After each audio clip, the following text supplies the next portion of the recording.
Hi, I'm Dan Wallace. Today we're going to take a look at how to locate storm report data on the Storm Prediction Center website. We're going to take that information over to NOAA's NEXRAD Radar Inventory webpage. We're going to order some radar data, and then we're going to put that into a radar rendering program like Gibson Ridge, GR3, or GR2 Analyst. NOAA has the Weather and Climate Toolkit. This is a free download. It's cross-platform compatible. So why would we do this? Probably because we're weather weenies. But you could have like a legit purpose too. Maybe you want to take a look at radar data from previous events. Maybe you're in construction or roofing.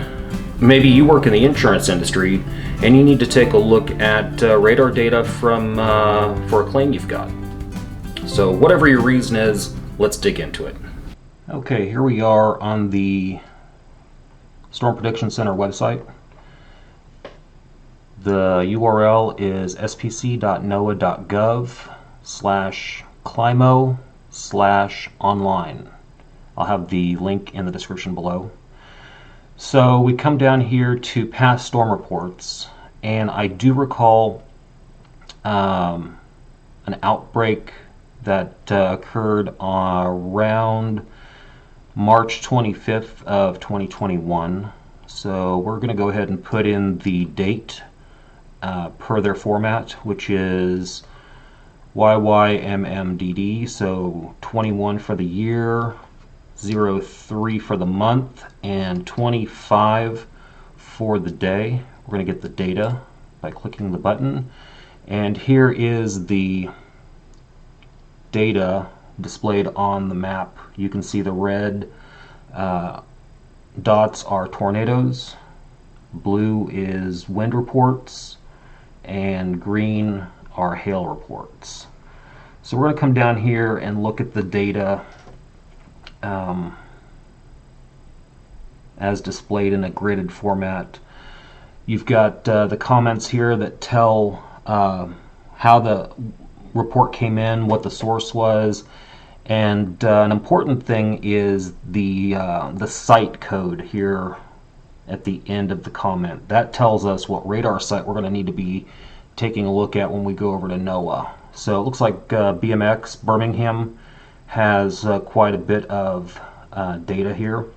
We're also going to look at the time here along the left. This is UTC time, and that's important as well because the radar data is going to be delivered to us UTC time as well.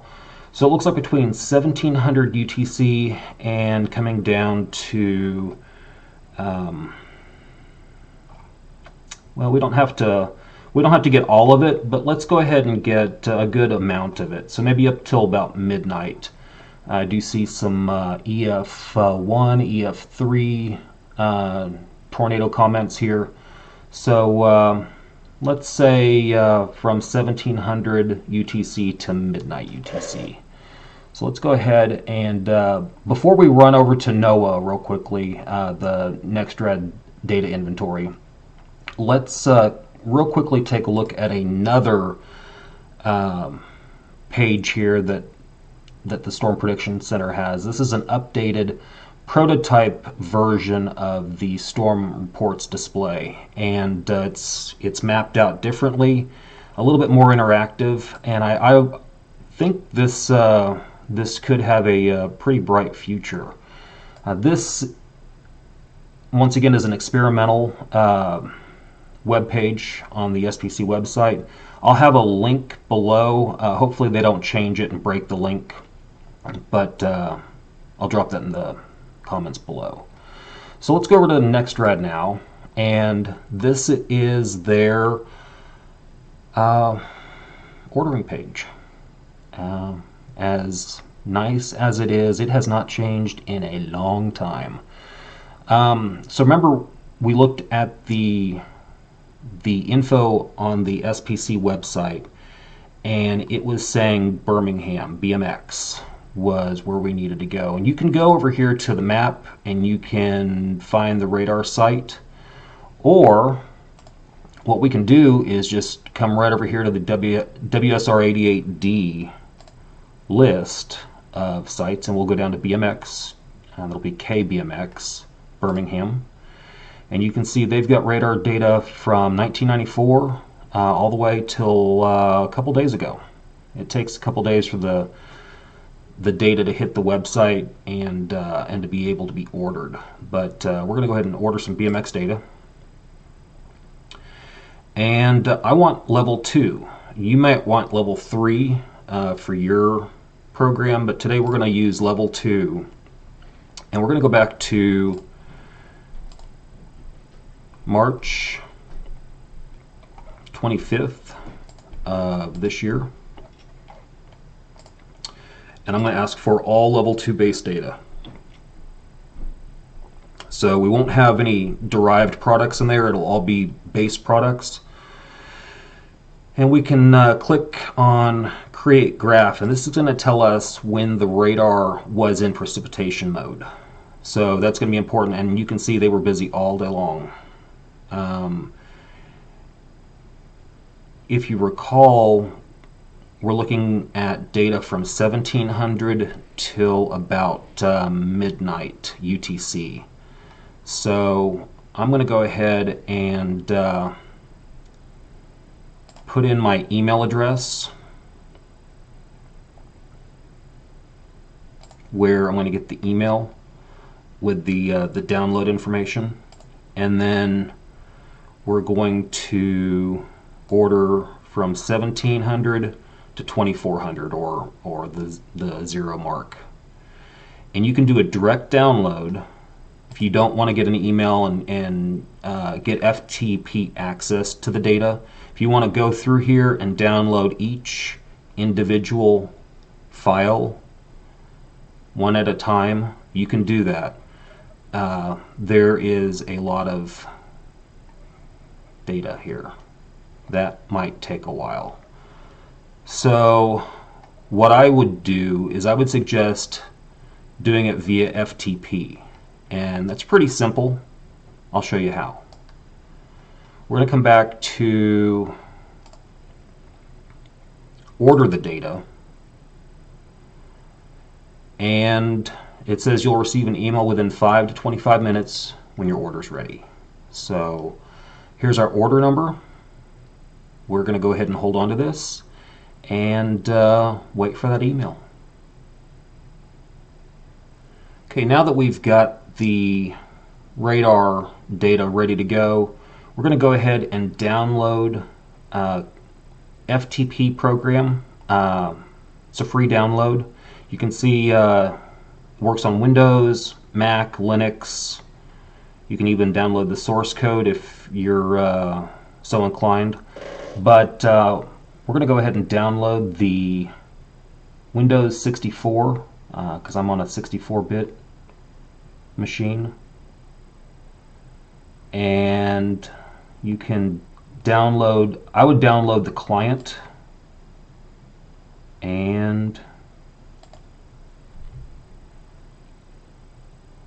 we're just going to go ahead and do the free version, the basic version, and then we're going to go ahead and install it.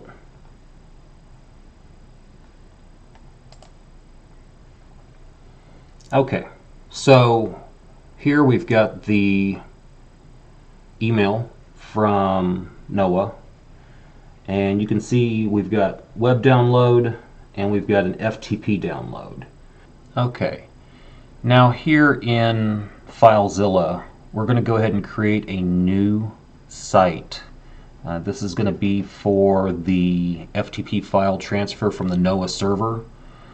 So we're going to go up to File and down to Site Manager, and this is where you'd click on the New Site button, and we're going to call this NOAA, for instance, so we can separate it from anything else that's in here. I've got a couple of other projects I'm working on, and then we're going to take the FTP URL and copy it from the email, and I'm just going to paste it down here in the comments real quickly so that I can separate the URL into two sections. We're going to take the directory portion of the URL, so the /pub/has/has number. We're going to cut that, and we're going to come over to the Advanced tab and down to Default Remote Directory. That's where that's going to go. And then back to the General, take the rest of that URL and put it up here under Host. And then we're going to change the logon type to anonymous because we don't need a username or password. There's not going to be any encryption. In fact, we're going to get an encryption notice on the next screen.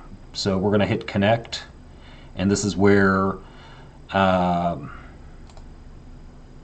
we are now connected. And you'll see over here on the right side, we've got directory 0001.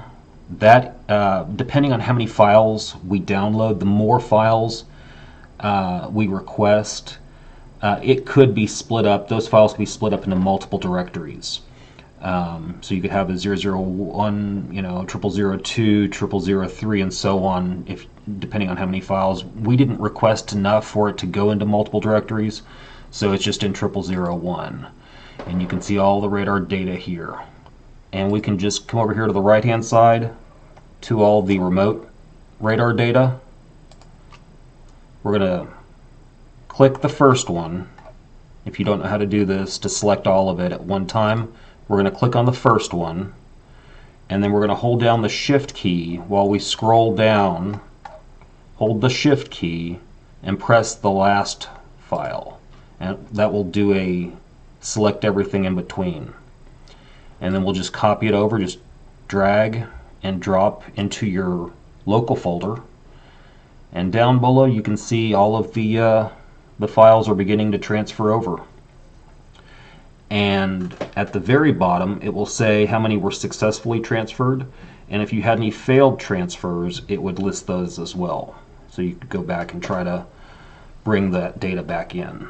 But so far everything's transferring well, and we're just going to go ahead and let this continue on. We've got a total of 69 files that are going to be coming over.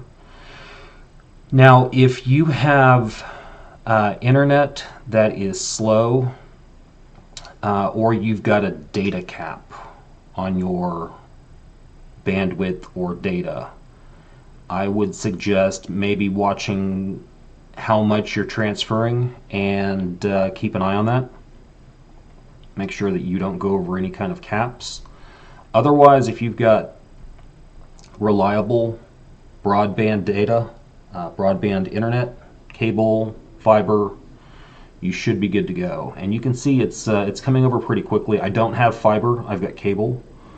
So the area I'm in, we don't have fiber yet, but it's coming along. So we'll let this finish up, and then we will take a look at getting the weather and climate toolkit.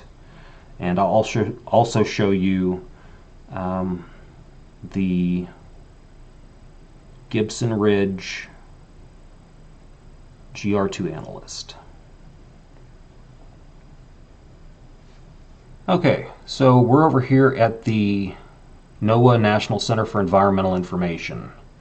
The URL we're going to go ahead and put in the description as well. It's ncdc.noaa.gov/wct/install.php. And this is where we're going to get the weather and climate toolkit. You can see once again cross-platform compatible, just like Filezilla. So if you've got Windows or Mac OS or Unix Linux, you'll have no problem running this. The most recent version as of November 2021 is version 4.6.1, and we're going to go ahead and download that on my Windows machine. Once again, if you've got Mac or Linux, you can do the appropriate link for your machine. It's going to take a couple minutes to download. It's a pretty big file. One interesting and nice thing about this is you do not have to install the program on your computer. It, as I understand it, is a standalone program, and you open it up and run it each time. Once again, you don't have to install it. So it's going to fall down into the downloads folder on my machine, and I'm going to go ahead and decompress it or extract it, and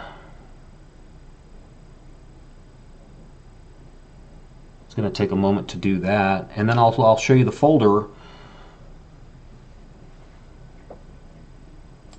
right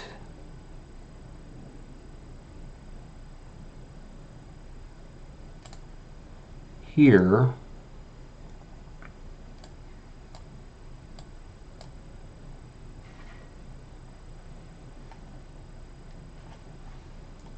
I'm going to go ahead and open this up, and you can see right here the wct.exe is the application, and we're going to go ahead and double click on that.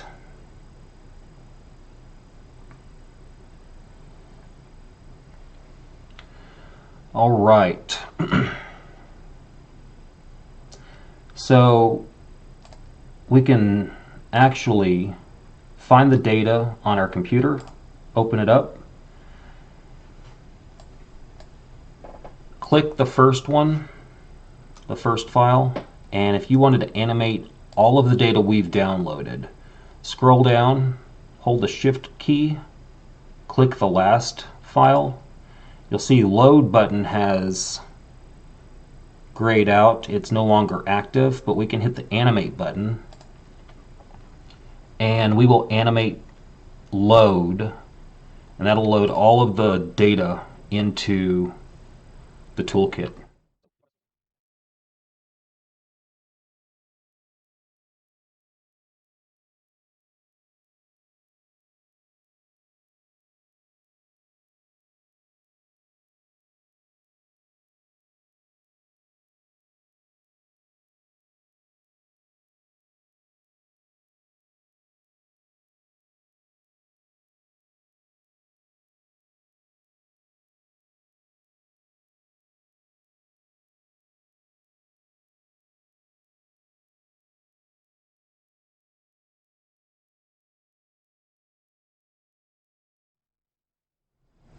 Right, so we've downloaded all of the data, we've created an animation, and the animation is running.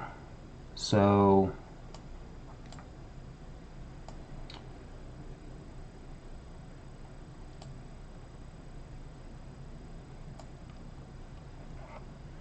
with your mouse wheel, you can actually zoom in by scrolling.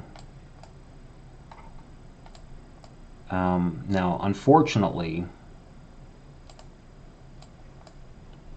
this does not appear to be very high resolution, but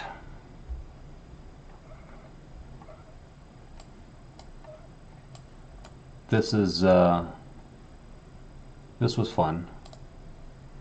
So what we're going to do is let's go ahead and take a look at the SPC page again and see if we can find where we have an actual tornado in progress. Here's one, 2026.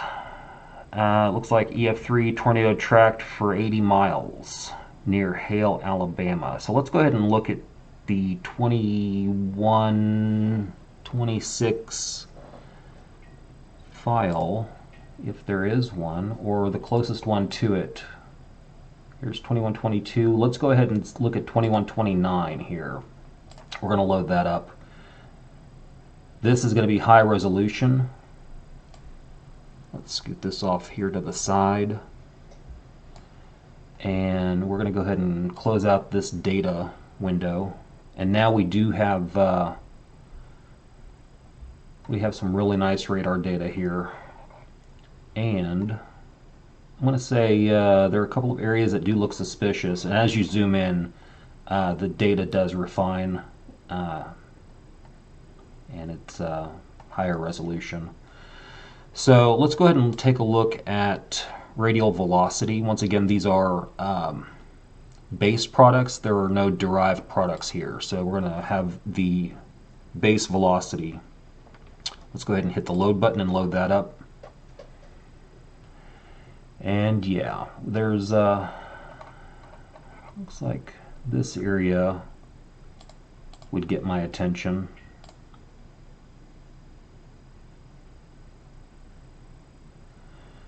Let's take a look at CC and see. Yeah, clear tornado debris signature right here with that very low value. We're looking for values below 0.8. Usually it's going to be a blue value.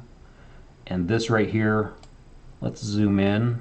So we're going to go ahead and click a box here and zoom right in. Yeah, very, very low values. That is a tornado debris signature.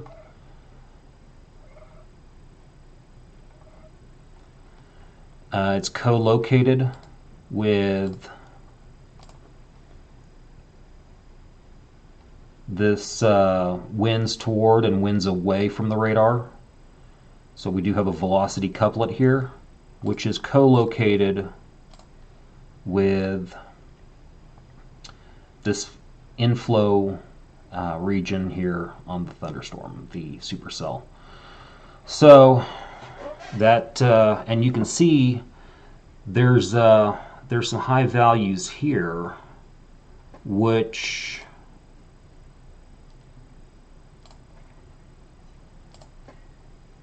are very close to the debris signature.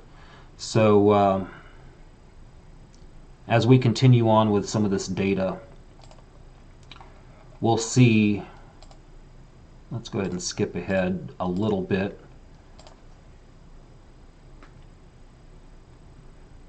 Now, what just happened was we were zoomed in and the new file that loaded up reset our zoom, because right here this reset zoom checkbox is checked.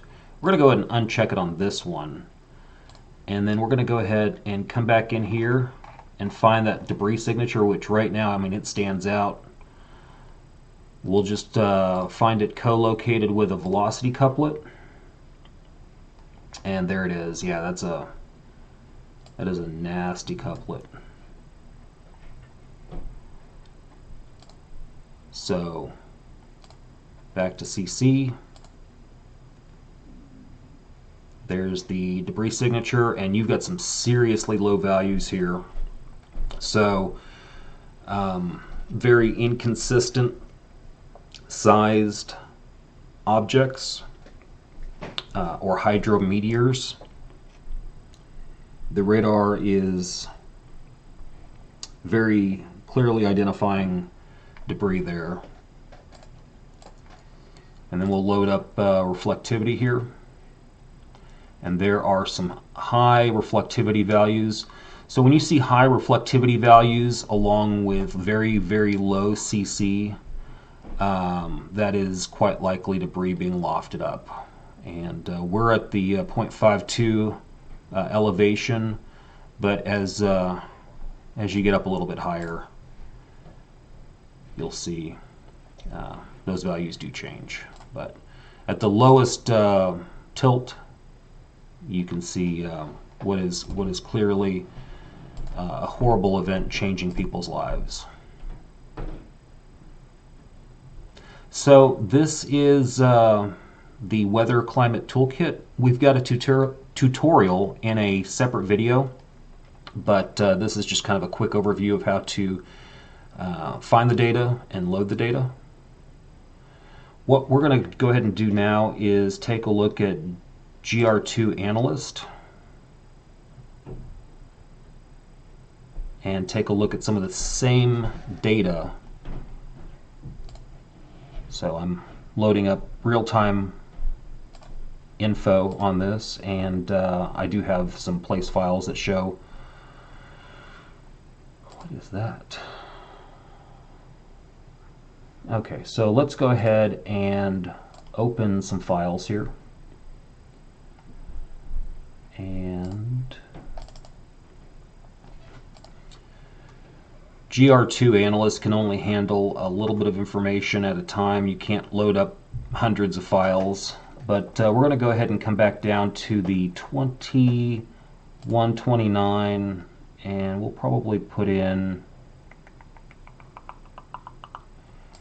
this amount here. And you can see it switches over to the radar site and starts loading in the data. This is going to load a lot faster than that animation did in the Weather Climate Toolkit. And I do have a split screen here, so you can see the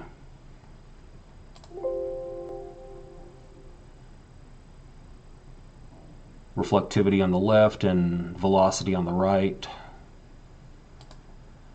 And I do have warnings on here, so it's seeing the tornado emergency here. So there is the radar product.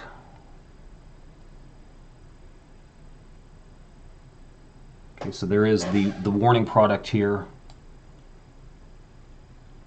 And there's the tornado emergency. Confirmed large undestructive tornado is located near Greensboro, moving northeast at 55 miles an hour. Yeah, and then in GR2 Analyst, you can actually go into 4-panel. And so we're going to put reflectivity on this top left, and we've got storm relative velocity here in the top right. And then, let's go ahead and zoom in a little bit. Bottom left, I'm going to go ahead and make that my ZDR, or differential reflectivity. And then on the bottom right, I'm going to make that a CC window, so correlation coefficient. And we're going to zoom right in on the debris signature here. You can see we've got some low values directly here on the velocity couplet on the reflectivity, but you get some high values on the outside, so that's the debris being lofted up. Got some very low values here on the ZDR and very low values on the CC. So as we skip ahead, you can see all of the co-located locations do travel.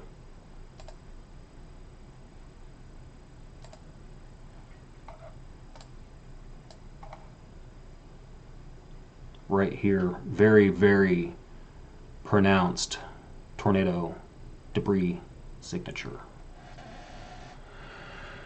Another feature of Gibson Ridge GR2 Analyst is the volume mode, volumetric mode. So you can actually come in here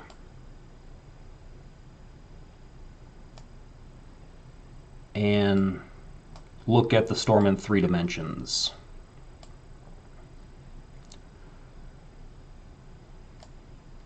So if I switched over to base velocity, and what we would actually have to do is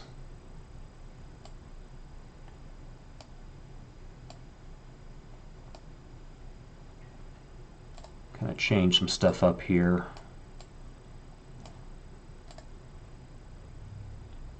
But you could kind of get a look at some of the winds toward and winds away. So there's also where you can do a cross section of the storm. So we can come in here and do a cross section, looking at different tilts and elevations. And then here we go. We could swing this a little bit, move it back this way, and you can see that velocity couplet there. We could even go over here to CC and see that debris signature at different altitudes. Thanks for watching. If you enjoyed this video, please feel free to give us a thumbs up, and if you want to watch future videos, please subscribe.